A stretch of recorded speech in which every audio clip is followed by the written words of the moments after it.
5 important things you should do to your RV every year before the new camping season starts. You don't want to miss this one, so don't go anywhere.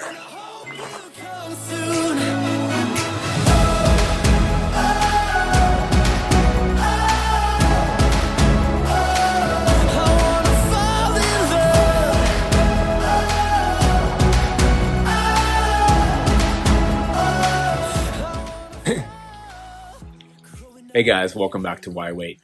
Today I want to talk to you about 5 important things you should do to your RV every year before you hit the road. Whether your RV has been in storage all winter, or maybe you've been stationary like we have, or even if you're just traveling around the country, these are still things that you should do at least once a year to your RV as just routine maintenance. And this is a good time to do it before everybody hits the road and things you may have overlooked and or maybe never looked at. So let's go ahead and jump into it. And the first thing I want to talk to you about today is wheel bearings. Come on, follow me. So this is a pretty important one and something that may get overlooked by a lot of people. But repacking the grease in your trailer's bearings is really important. There's a lot of safety issues that can arise from not repacking the grease in your RV bearings. Now, there is a simpler way to do this. A lot of the RVs nowadays have Zerk fittings where you can simply hook up a grease pump and just pump fresh grease into the bearings. While this works, maybe you can do it once in a while. I'm not a fan of that, and I really don't recommend it for a few reasons. One, if you're not opening this up and looking inside there, you can't see what's going on and check on other problems that you may have. I prefer to repack my bearings by hand. This offers me a few advantages. Number one, if you repack your bearings by hand, all the old grease that's in the bearings is going to come out. If you're going to just end up pumping it in there with a quick fitting, you're not really going to clean them and get the old grease out. Number two, if I'm going to repack them by hand, I'm going to have to open everything up, take the bearing out. This way I can inspect the bearings for any discoloration or pitting too, to make sure everything's okay with that.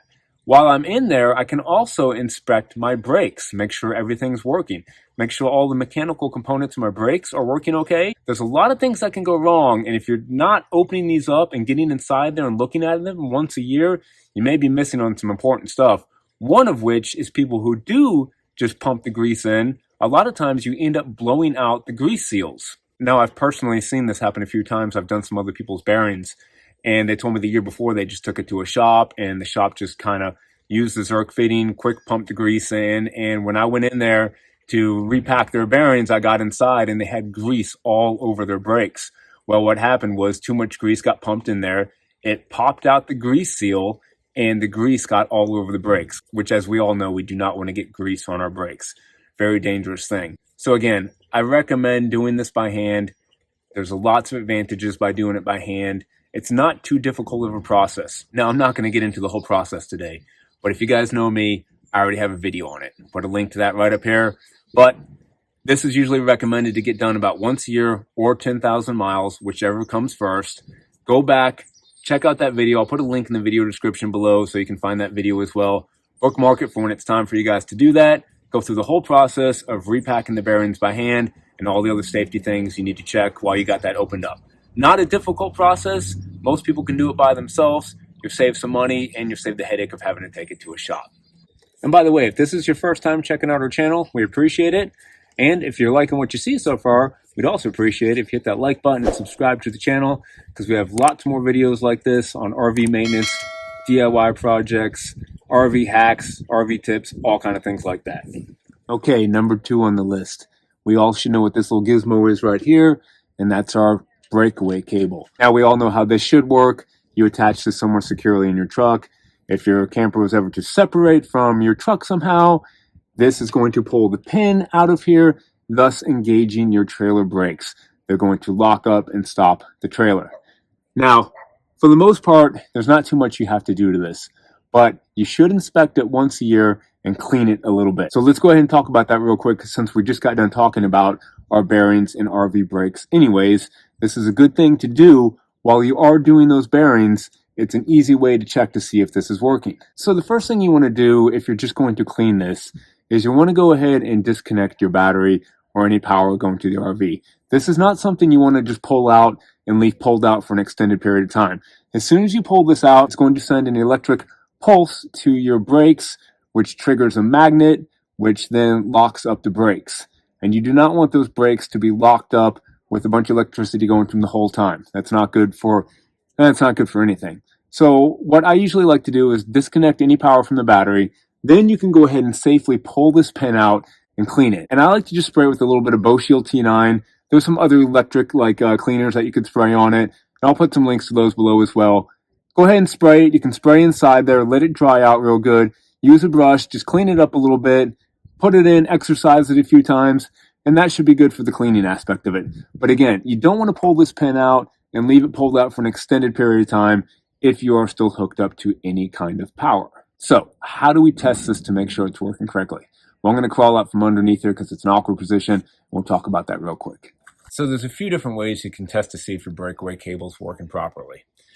Now, you will need power going to the RV to check on this to see if it's working correctly. So you will have to have your battery reconnected when you do this. Now, my preferred method is if I'm down there already and I'm repacking my bearings, I already have everything opened up. You can actually see your brake drums. You can see the little magnetic pieces. You can see everything working. So if you have two people, you can have somebody back there by the wheels, and you can have somebody go ahead and pull that pin out of there. Now, when they pull the pin out, you should see the magnet activate, and it should move your drum brakes, and you should see that piece actually move, and that way, hey, you know it's getting the signal and it's locking up the brakes. That's one way to check it. Let's say you have the tires up off the ground, but you don't have them all taken apart yet. And if somebody pulls that pin and you have another person back there by the tires, as soon as you pull that pin, it should lock up the brakes and you shouldn't be able to spin that tire by hand.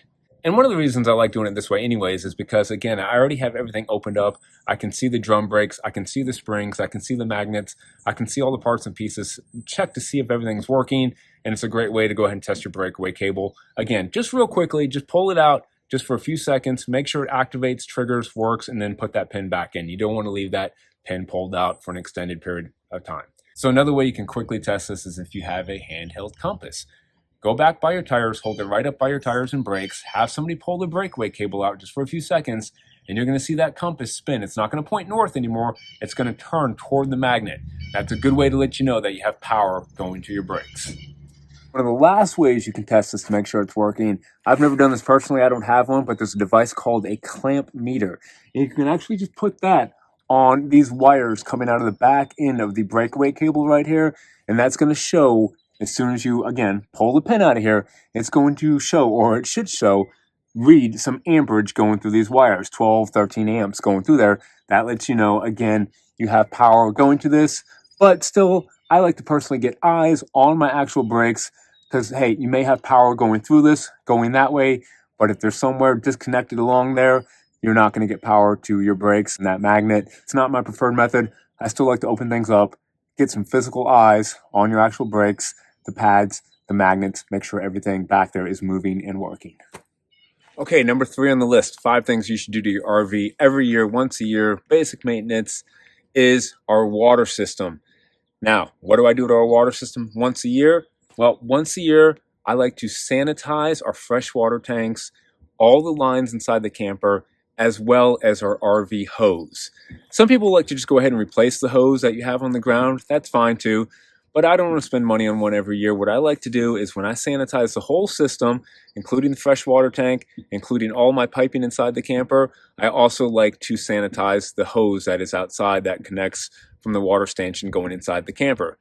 Now, it's wintertime right now, and I have a heated water hose hooked up, and things are a little bit different in here than usual. But as soon as I unhook this and it's a little bit warmer out, I'm going to go through my whole system and sanitize it. So how do we do that? Well, that's a pretty long video, and guess what? We do have a video on that.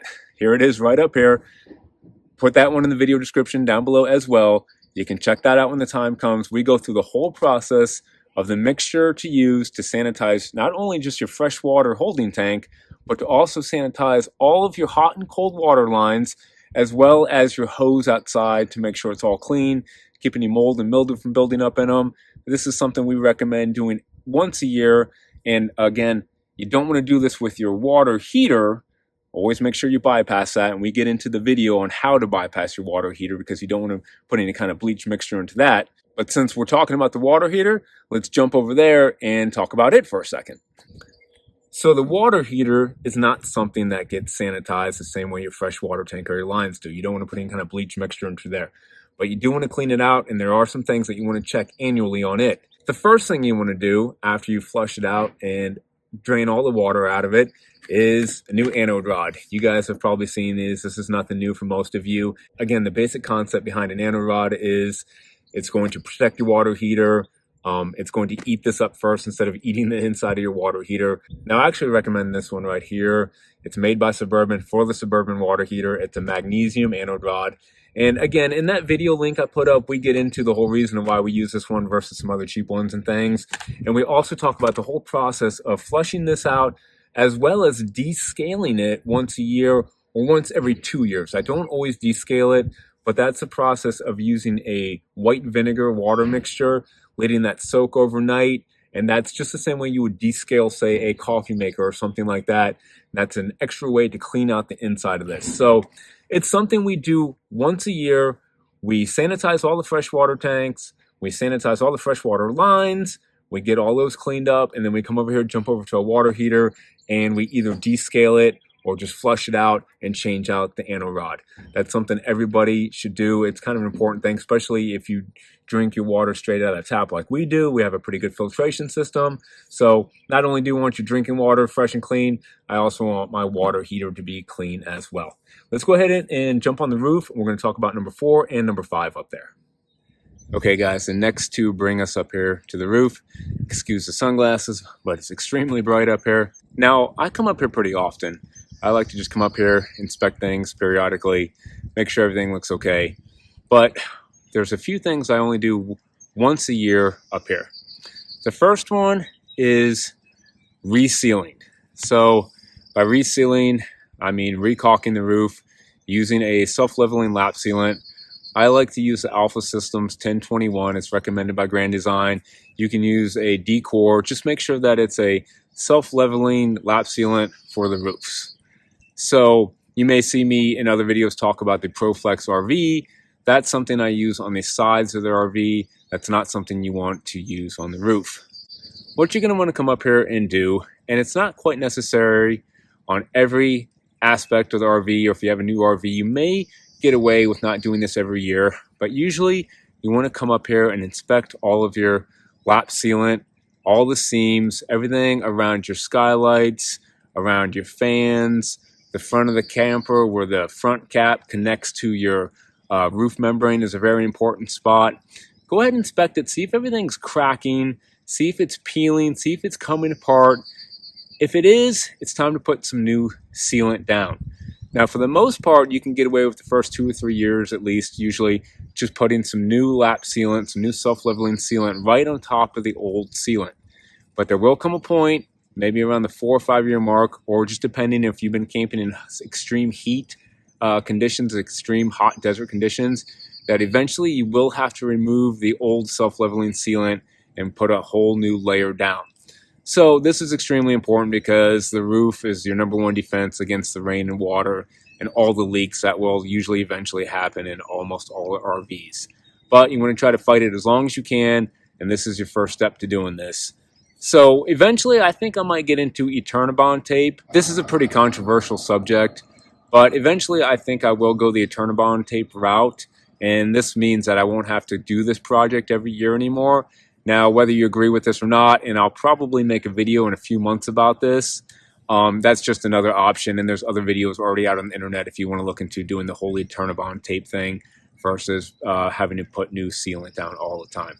So anyways, get up here, obviously clean the roof. I do that more than once a year. I clean the roof quite often, again, with inspections.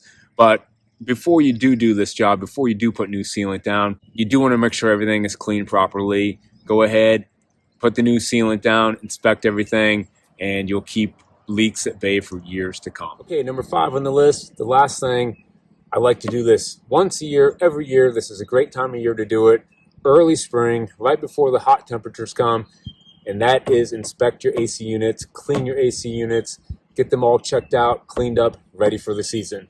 This is something I do just about once a year, and again, we have a full video on that. We'll put the link up to that. We'll put the link in the video description below. When the time comes for you to do it, go ahead and check out that video. I walk you through how to open these up, how to clean your condenser coils, how to clean the evaporator coils, how to inspect things, check your thermostat wires, get these ready for the year to come. You know, these have been sitting up here pretty much dormant all year, especially if you've had your RV in storage. There's a good chance you might have some wasp nests in here that need to be cleared out, so be careful about that. If you've been out in the desert, these can get really dusty and dirty inside here. So we want to make sure they're at their cleanest, they're most efficient, and then that they're working properly for the season to come. Now, not only that, but if you haven't seen it, we also have a great video about an AC modification to improve the performance of your unit, and it'll pump out a lot more air, it'll cool quicker. If you haven't checked that out, go ahead and check out that modification, because that's definitely going to be a game changer for summertime comes. It's a great modification, and it's going to keep your RV a lot cooler. So guys, there you have it. 5 projects, RV maintenance things I like to get done once a year, usually early spring before the busy season kicks off. As always, I appreciate you checking out the channel. Get out there, start your full-time RV adventure, because why wait? I'll see you guys next week.